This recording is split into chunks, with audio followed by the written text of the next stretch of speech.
XRP, 750 milliards de dollars de volume de transactions d'ici 2025. Et oui, vous avez bien entendu. Alors bonjour, ici CryptoEli. J'espère que vous allez bien aujourd'hui. Alors on commence sans tarder comme d'habitude avec le prix du XRP 53,75 en baisse de 12,7% depuis 24 heures. Fiat League, 58,32, 5% de baisse, tout est dans le rouge présentement. Alors, on va voir qu'est-ce qui va se passer. C'est une nouvelle semaine qui commence. On commence ici avec la nouvelle que j'ai trouvée sur tokenpost.com. Très intéressant comme article, écoutez bien. Alors, la responsabilité de la FinTech envers une finance mondiale durable. Durable égale vert. La pandémie, je vais vous mettre en contexte là. La pandémie a accéléré le changement de notre façon de faire avec l'argent et de penser et a provoqué une augmentation spectaculaire des paiements numériques. La taille du marché du paiement numérique devrait atteindre une valeur d'environ 12 400 milliards de dollars d'ici 2025. Alors, 12 400 milliards, c'est beaucoup d'argent. 12 400, c'est comme 12 trilliards de dollars. Alors, que les consommateurs, eux, recherchent des solutions de paiement plus rapides et plus accessibles. Alors que les crypto-monnaies et la blockchain deviennent de plus en plus omniprésentes, il est important de garder à l'esprit l'impact environnemental négatif potentiel de ces technologies à grande échelle. Comme il est bien documenté, la consommation d'énergie et l'intensité en carbone associées aux transactions existantes sont massives. La finance traditionnelle a également une empreinte carbone importante. Des recherches indépendantes montrent que d'ici 2023, ce sera probablement les années les plus critiques de la croissance de l'adoption des crypto-monnaies, y compris le Bitcoin et l'Ethereum, ainsi que le XRP. On peut voir ici, là, je vais vous souligner XRP. Okay. Alors, il est donc important que les technologies financières comme la blockchain et la crypto soient vertes et répondent au fardeau environnemental croissant en tant que futur de la finance. Alors, vous allez voir où est-ce que je veux en venir avec tout ça. Je vous parle souvent de la décarbonisation de la blockchain par le XRPL, la fondation d'ici 2030. Alors, c'est exactement ça qu'eux aussi vont mentionner. L'engagement de Ripple à atteindre le zéro carbone net d'ici 2030. Avec l'émergence d'un consensus mondial sur la nécessité d'une urgence dans toutes les industries, Ripple prend des mesures audacieuses en s'engageant à atteindre le zéro carbone net d'ici 2030, grâce à une combinaison de réduction d'émissions, de compensation de carbone et d'investissement dans des technologies innovantes d'élimination de carbone. Alors, quand je vous dis que je vais garder ma crypto entre 2025 et 2030, c'est une des raisons principales. Afin de véritablement mener un avenir durable pour la finance, Ripple s'est associé à EnergyWeb Fondation pour la coopération d'EnergyWeb 0. En passant, c'est un token, là, EnergyWeb, on peut aller le voir, là. J'en ai pas acheté, malheureusement, le prix est déjà parti. EnergyWeb Token, EWT. C'est déjà rendu à 13,98 $. Alors, quand j'ai vu Energy Token, c'était dans les alentours, un peu avant les fêtes, dans le mois de novembre. Alors, ça coûtait dans les 6 $, puis même à 6 $, c'était pas...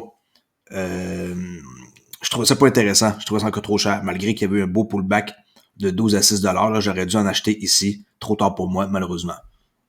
OK. On continue ici avec ma nouvelle.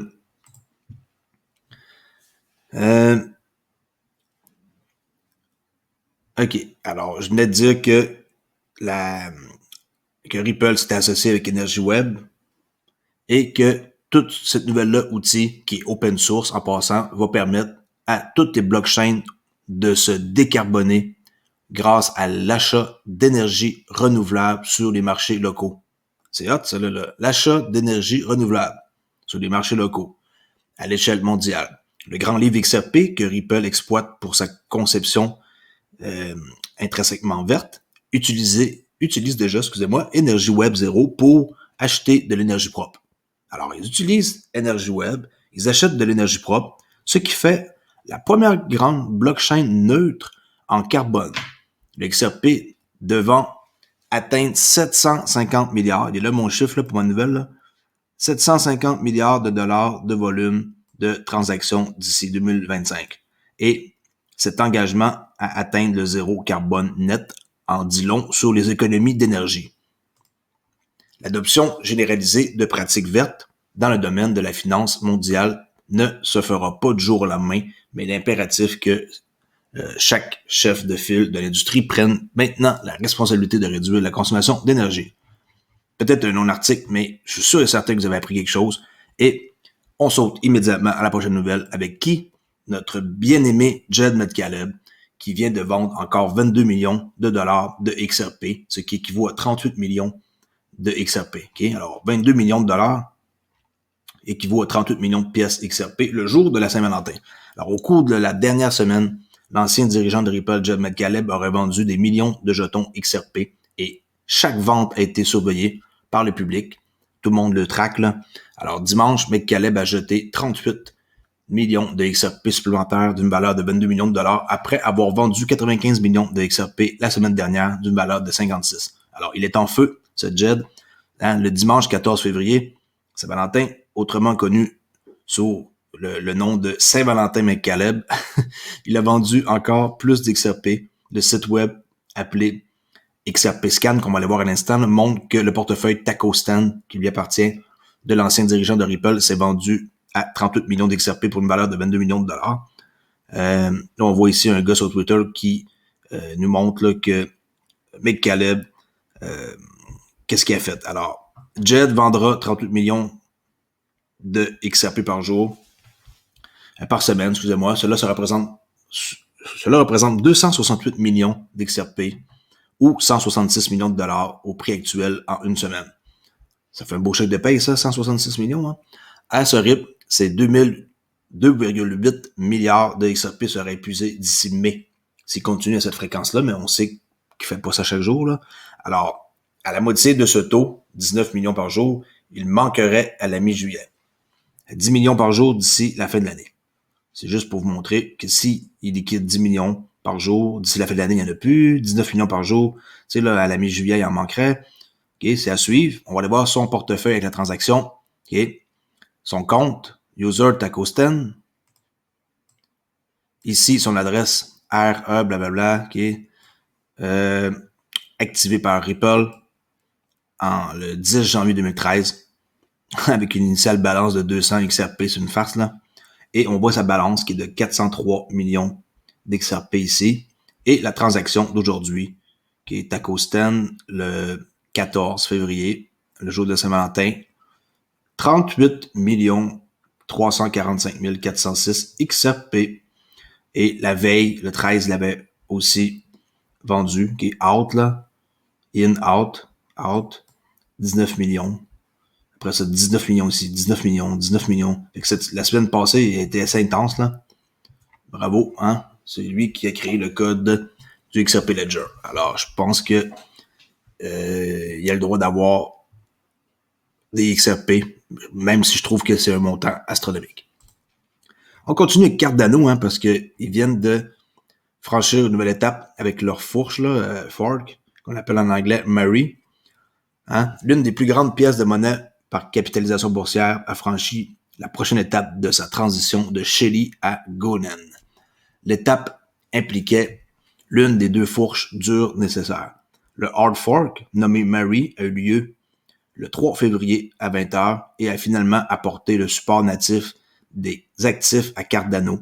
Désormais, le projet est de plus en plus proche que jamais à débloquer des financements décentralisés sur son réseau. Je peux aller vous montrer, là, de Shelly à Goen, le monde, ils ne savent sûrement pas ce que ça veut dire, là. Je vais vous montrer leur site et laissez-moi un petit instant, je vous reviens. D'accord, de retour. Alors, si vous voulez voir, vous allez sur cardano.org, vous cliquez sur développeur et Cardano Roadmap, c'est qui amène à la page suivante. Beer Run, c'est fini, c'était la fondation. Shelly, décentralisation. Alors, présentement, c'est ça qu'on vient de finir. On fait la transition entre Shelly et Goen, Smart Contract. Ensuite, ça va être scaling, puis après ça, la gouvernance. C'est sûr que ça paraît long, tout ça. Puis oui, c'est très, très long. C'est très, très lent. Mais je peux vous dire que Hoskinson, ici, c'est toute qu'une tête et vous pouvez avoir confiance au projet Cardano. Allez voir le site, elle a aucun génie, là. C'est vraiment, là, il y a beaucoup, beaucoup de choses à lire, par exemple, là. Soyez prêts à lire davantage parce que c'est pas évident, là. Le nombre d'informations qu'il y a là-dessus, c'est beaucoup. OK? Moi, j'ai lu une fois, puis j'en avais mal à la tête, là, juste pour vous dire qu'il y a beaucoup d'informations. Alors, on continue ici, hein, avec la nouvelle de Cardano, qui est pour le fork. Avec cette évolution derrière elle, Cardano peut enfin passer d'un réseau de test à un réseau multi-actif. Alors, il passe de test à mainnet. C'est fini les tests, qui vont vraiment changer, là. Je crois que la raison du prix de l'augmentation, là, depuis... ça, c'est une nouvelle qui date du 3 février, là. Alors, entre 2 semaines qui viennent passer, c'est ça le prix, là, pourquoi il a augmenté. Il y a eu un très fort enthousiasme par rapport à le changement que je vous ai montré ici, là, de Shady à Goen, là, avec le nouveau fork. Alors, le projet prévoit de déployer la mise à niveau sur le réseau principal de Cardano d'ici la fin du mois. Alors, d'ici 2 semaines. Et afin de débloquer des contrats intelligents au sein de son écosystème. Bien sûr, Cardano est loin d'être le seul réseau blockchain à proposer l'émission de jetons via des smart contracts, contrats intelligents. Cependant, il se distingue toujours des autres par le fait qu'il gère sa tokenisation de manière native. En d'autres termes, Cardano utilise le registre Cardano pour l'émission de jetons et, ce faisant, élimine le besoin de créer de nouvelles couches au-dessus de sa chaîne. Non seulement cela, mais cela permet également aux actifs de se comporter de la même manière que ADA lui-même. Il n'y a que 2 différences entre les jetons ADA et les jetons nouvellement émis, à savoir le fait que les jetons peuvent être détruits et le fait que et le fait que seul l'ADA peut être utilisé pour payer des récompenses, des frais et des dépôts. L'intégration d'actifs natifs dans le grand livre révolutionnera le secteur de la finance décentralisée sur Cardano, car les transactions entre les jetons natifs et autres actifs se font sans frais d'exécution. Et oui, mes amis, sans frais d'exécution. Je vais vous mettre le lien ici dans la description, là. Grayscale qui achète 53 000 Ethereum en un jour. Grayscale Lab a acheté 53 000 Ethereum le 11 février, là, selon Glassnode. L'Ethereum sous gestion de Grayscale a doublé de valeur depuis le début de l'année. Glassnode, la société d'analyse de crypto-monnaies, souligne que Grayscale a acheté 195 000 Ethereum en février. Grayscale continue d'avoir un appétit pour la crypto-monnaie, selon Glassnode, depuis le début de 2021. La valeur de Ethereum de Grayscale sous gestion a doublé. Glassnode a tweeté qu'Ethereum sous la direction de Grayscale équivaut désormais à 5,5 milliards de dollars. Alors sérieusement, eux, c'est fou à quelle place qu'ils s'en vont. Et on peut voir effectivement qu'ils sont en train de diversifier encore plus parce qu'ils veulent ajouter d'autres trucs. Ils ont déjà fait là, des dépôts là, au Delaware pour avoir des nouvelles fiducies comme Cosmos, Monero, Cardano. Hein? Il va y avoir un fonds Cardano éventuellement. Et bon, là, on sait qu'ils ont enlevé XRP présentement à cause du procès. Et je crois qu'eux autres, ils vont prendre vraiment le monopole. Puis ils ont été dans les premiers vraiment à vraiment investir énormément d'argent. Jamie Dimon encore, hein, on parle de lui, hein, Basis de Kiss, qui révèle qu'il a acheté 300 000 $ d'Ethereum en octobre 2020. Et en octobre 2020, Ethereum coûtait 400 $. Alors maintenant, son sac, hein, son bag, vaut 4,5 fois plus, soit environ 1,3 million de dollars. Cet homme-là, c'est tout qu'un homme d'affaires. Il vaut 500 millions de dollars apparemment. Et je crois que il sait beaucoup de choses. Puis je sais qu'il a acheté du Dogecoin avec Elon Musk. On va voir si ça mène à quelque chose, tout ça, là, ces histoires-là, là, avec toutes les vedettes qui achètent du Dogecoin. Là, on est un petit peu tranquille, on n'en parle pas beaucoup, là. Mais j'ai vu sur son compte Elon Musk, on va aller voir immédiatement, que il a tweeté quelque chose encore par rapport à Dogecoin, là. Il a dit quoi exactement? Ouais, je vais le traduire en français. Si les principaux détenteurs de Dogecoin vendent la plupart de leurs pièces, cela bénéficiera de mon soutien total. Trop de concentration est le seul vrai problème à mon avis. Alors, je sais pas qu'est-ce que ça veut dire exactement. Je sais pas s'il y en a qui peuvent m'éclairer. C'est une espèce de message, je sais pas, de psychologie contraire, on dirait là. S'il y en a qui comprennent qu'est-ce que ça veut dire, dites-moi là, dans les commentaires. On continue ici avec le commissaire de la SEC, la crypto-monde, Esther Peace, qui appelle à la clarté de la réglementation sur la cryptographie.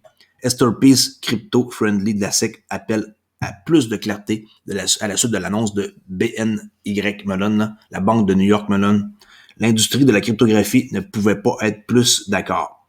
La crypto-monde de la SEC, Esther Peace, a déclaré dans une entrevue que les plans cryptographiques de la banque de New York Mellon poussent les régulateurs américains à apporter plus de clarté cryptographique.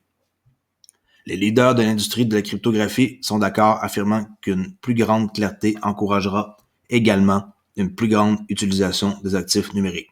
Cependant, comme elle l'a déjà dit à Decrypt, qui est le site où je suis en train de lire la nouvelle, ses collègues régulateurs ne sont pas faciles. Et ouais, il y a beaucoup d'embûches. Une job ici de ingénieur d'analyse du personnel de données chez Ripple à San Francisco, s'il y en a qui s'intéressent. Ensuite, Mark Cuban. Je vais arrêter là, je vais garder ça pour les prochaines nouvelles, parce que j'ai déjà dépassé mon temps permis. Alors, abonnez-vous à ma chaîne si vous ne l'êtes pas encore. Sinon, on peut me rejoindre ici sur Twitter. J'ai un petit instant. Profil à Olivier_XRP, qui est Olivier_XRP, pour venir voir qu'est-ce que je fais ici. Et si ça vous intéresse, naturellement, vous pouvez rejoindre sur ma chaîne YouTube un abonnement entrepreneur, en quoi que vous serez capable de venir me parler en privé sur Twitter, ou un XRP curieux si vous êtes vraiment intéressé à devenir dans mon cercle privé. C'est à vous de voir. Je vous laisse là-dessus et je vous dis à la prochaine vidéo.